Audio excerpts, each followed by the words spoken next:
Olá, pessoal, bem-vindos a mais uma roda diplomática. Eu sou Mariana Espósito, do Diplomata Social, da SPM Social. Olá, pessoal. Eu sou a Maria Luísa Schemer, também faço parte da equipe do Diplomata Social.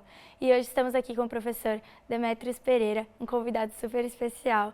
Ele dá aula de Relações Internacionais aqui na SPM e ele também é especialista na União Europeia. Olá, professor. Você poderia, por favor, se apresentar e contar um pouquinho do que você faz? Boa tarde, muito obrigado pelo convite. Então, como elas já disseram, né, eu sou professor aqui da SPM, sou professor aqui há 15 anos. Sou formado em Direito e Relações Internacionais, então ministro mais ou menos essas disciplinas, especialmente para o curso de Relações Internacionais. E minha especialidade é a União Europeia, né? Então, por exemplo, uma disciplina que eu leciono é Regional Studies Europa. E aqui na SPM eu tenho duas atividades mais especiais, que é a coordenação do Núcleo de Estudos e Negócios Europeus, o NENE, e também a Cátedra Jean Monnet EU Green, que é um projeto da União Europeia que reconhece acadêmicos ao redor do mundo, e o nosso projeto é sobre as relações entre o Brasil e a União Europeia na área ambiental. Certo, muito legal. E a minha primeira pergunta seria se você pudesse contextualizar para os nossos ouvintes mais ou menos o que é a União Europeia, quais são as principais características da União Europeia. Certo. Bom, a União Europeia ela é um conjunto de países, 27 países, né? Já foi 28, agora ficou 27 com o Brexit, né? Com a saída dos britânicos da União Europeia. Esse conjunto de países se formou mais ou menos lá nos anos 50, né? Como Comunidade Europeia, depois virou a União Europeia. Foi crescendo, começou com 6 países e agora tem 27, e foi mudando ao longo do tempo. Né? A União Europeia ela pode ser caracterizada como uma união econômica, por exemplo, então temos aí uma moeda comum, que é uma das moedas mais fortes do mundo, que é o euro, né? E além disso é uma união política, né? Ou seja, ela tenta também agir nas relações internacionais como um ator coeso, né? E estabelecendo relações com vários outros atores do mundo, entre eles o Brasil, que é o nosso foco de estudo aí dentro da cátedra, por exemplo. Muito interessante. E agora falando um pouquinho sobre a sustentabilidade, eu queria saber como que a União Europeia ela contribui para essa sustentabilidade global. Bom, a União Europeia ela tem várias políticas de sustentabilidade internas, né? Então, entre eles visam proteger o meio ambiente e serem mais sustentáveis, mas também ela visa afetar as relações internacionais, ou seja, outros atores em relação a essa política. Então, ela tem políticas internas e também políticas externas em relação a isso, né? Eu costumo dizer que a União Europeia tem assim um normative power, ou seja, ela cria normas, ela tenta exportar essas normas para o mundo inteiro, e isso ocorre com muita clareza em relação ao meio ambiente. Muito legal. E eu acho que uma pergunta que fica para muitas pessoas é por que especificamente a União Europeia tem tanta preocupação com a sustentabilidade? Você acha que você consegue dar mais ou menos um motivo para isso? Então, talvez seja uma série de motivos, mas a União Europeia talvez tenha sido assim, ou a Europa como um todo, a região do mundo que primeiro se industrializou, né? Então, consequências da Revolução Industrial foram, claro, algumas coisas boas e outras ruins, né? Então, em relação ao meio ambiente, muitas consequências ruins. Então, talvez os primeiros grandes consequências negativas em relação ao meio ambiente que foram sentidas pela população foram sentidas justamente na Europa, né? Então, é um continente que reagiu rapidamente também a essas questões e abraçaram a questão da sustentabilidade. Então, exemplo, poluição de rios, os primeiros rios que realmente afetaram a população com a sua poluição foi na Europa, chuva ácida. Então, uma série de consequências negativas acabaram fazendo dos europeus muito preocupados assim com o meio ambiente. Certo. E agora você poderia contar para a gente, explicar algumas políticas sustentáveis que tem na União Europeia, tipo o Pacto Verde Europeu? Certo. A União Europeia, claro, cada país é soberano, a gente costuma dizer, né? Cada país é independente, são 27 países diferentes, mas eles tentam também coordenar suas políticas em geral e aí meio ambiente em particular. Em relação ao meio ambiente, você destacou aí o Pacto Verde Europeu, né? Que é o European Green Deal, que na verdade é uma série de medidas, né? Que eles adotam justamente para preservar o meio ambiente, né? Então, no sentido, preservar de que maneira ser sustentável, né? Em geral, a maior preocupação ambiental hoje é com mudanças climáticas, né? Então, os cientistas foram pesquisar porque o clima está mudando, então né, por que que a gente não consegue mais prever o tempo, né, com tanta precisão, né, e essas mudanças foram pesquisando e descobriram que elas estavam muito relacionadas à emissão de carbono na atmosfera, né? E no mundo, essa emissão de carbono tem muito a ver com a questão energética, né? Então, os europeus, uma das medidas aí é a transição verde, então, para energia limpa. Então, dentro desse pacote, né, que é o Pacto Verde Europeu, visa diminuir o desmatamento, não só na União Europeia, mas no mundo, visa transitar para energias, né, mais limpas, então talvez energia elétrica, diminuir o uso de combustíveis fósseis e assim por diante. Então, essas medidas aí visam realmente combater, né, lá na ponta, as mudanças climáticas, né? Então, e elas estão dentro desse European Green Deal, que é o Pacto Verde Europeu. E eu queria pedir para você salientar mais ou menos assim como que os países membros da União Europeia eles colaboram para atingir essas metas sustentáveis e também quais são os possíveis desafios que atuar conjuntamente pode causar. Certo, realmente um desafio, né? Cada um ali com a sua soberania, com a sua independência, né? Então muitas vezes eles atuaram não tão em conjunto, então eles atuam separadamente também, mas eles visam também criar essas diretrizes ambientais. Então, por exemplo, o Acordo de Paris, que foi o último acordo importante aí na área do regime ambiental global, as regras ambientais globais, né, que hoje em dia praticamente o mundo inteiro tem que seguir metas de redução de emissão de carbono na atmosfera.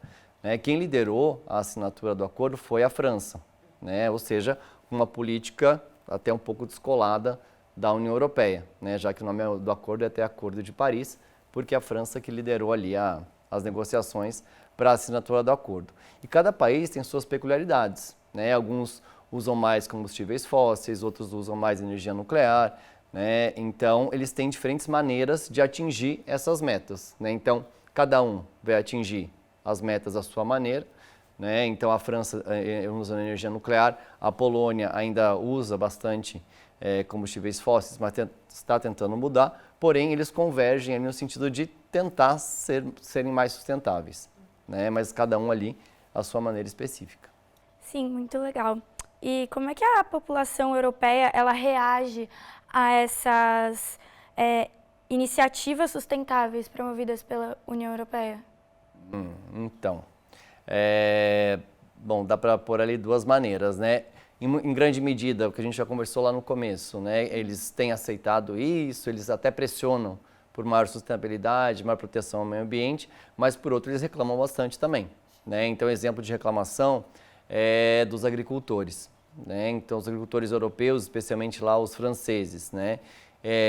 Eles reclamam um pouco que talvez essas regras ambientais muito rigorosas estejam atrapalhando, né, a agricultura francesa, né?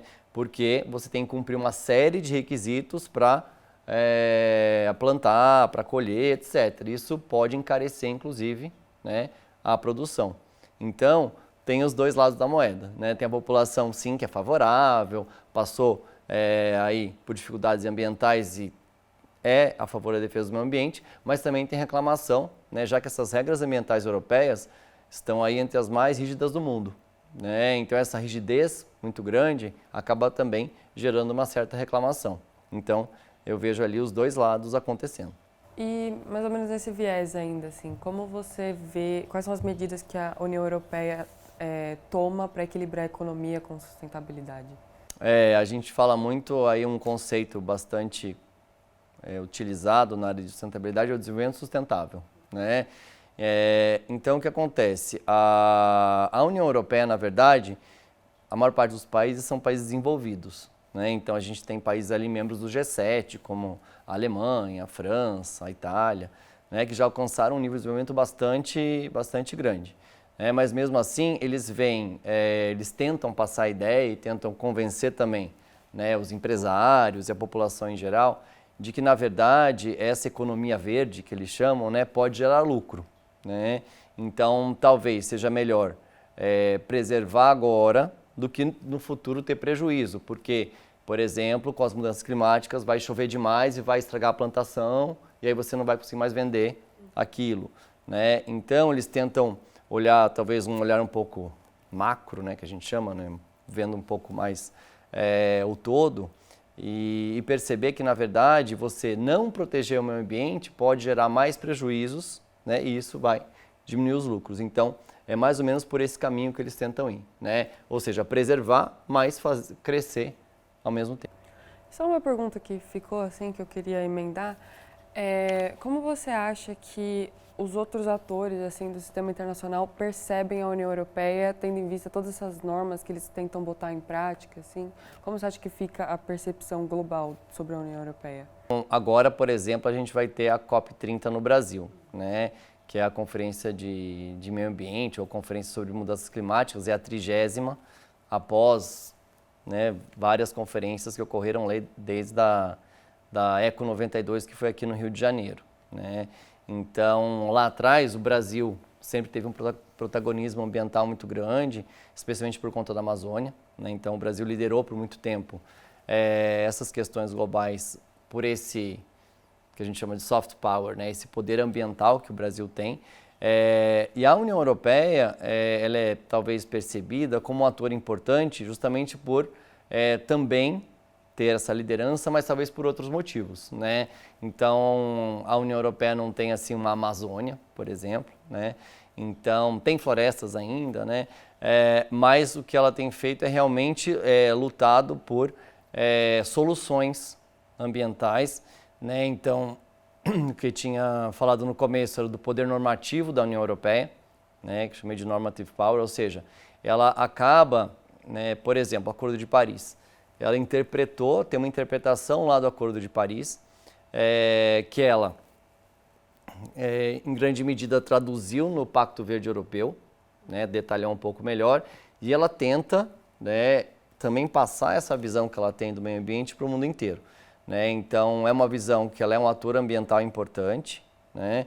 Ela tenta exportar essas regras não só nessas conferências internacionais, né, mas aí no caso brasileiro, acho que é importante a gente mencionar o acordo com o Mercosul, né? Então, agora em novembro, fecharam o acordo entre Mercosul e União Europeia. Então, dentro desse acordo, que é um acordo muito mais comercial, inseriram aí cláusulas ambientais, né? Então, que seria o comércio sustentável. Dentro do Mercosul, talvez, o Brasil seja o mais afetado, né? Porque se você cria mais obrigações ambientais ali para Brasil, Argentina, Paraguai e Uruguai, né, quem tem mais obrigações, no fim das contas, vai ser o Brasil, que o Brasil tem um meio ambiente, né, bastante razoável, não só a Amazônia, Pantanal, ou seja, o Brasil tem mais obrigações, tem mais a proteger, né? E já os europeus, em grande medida, não têm, eles já não destroem tanto, talvez já destruíram isso, né, no passado, com a própria Revolução Industrial, mas eles têm ou seja, eles não destroem tanto, né, a fauna, a flora, como o Brasil. Então, o Brasil tem muito desmatamento. Então, por exemplo, no Brasil, o principal problema de emissão de carbono não é a questão energética, é muito mais a questão do desmatamento. Então, nisso tem uma diferença, né, com os europeus, né? E o Brasil tem perda de biodiversidade também animal, não só, né, vegetal. Então, tem características diferentes. A União Europeia, ela tenta passar a sua visão do mundo. Claro que às vezes tem resistências, né? Porque será que realmente dá para a gente pegar exatamente a visão europeia e aplicar aqui no Brasil? Então tem críticas também, né? Uma das críticas pode ser que talvez essa seja uma visão neocolonial, né? No sentido de que, tudo bem, a gente agora é independente dos europeus, o Brasil é independente, mas formalmente, né? Na prática, talvez eles ainda tentam impor a sua visão de mundo para a gente. Então, às vezes, gera também um certo atrito nessas questões ambientais. Então, eu vejo mais ou menos assim a relação da União Europeia com o mundo, e especialmente aqui com o Brasil. Bom, foi isso. Muito obrigada. Eu queria te agradecer pelo seu tempo, pelas suas respostas. Tenho certeza que elas vão ajudar muito nossos alunos a entender melhor o contexto da União Europeia e de como esse ator se posiciona no sistema internacional. Muito obrigada. Exatamente, muito obrigada, professor. E muito obrigada a você também que está assistindo. E até mais uma roda diplomática. Obrigado pelo convite.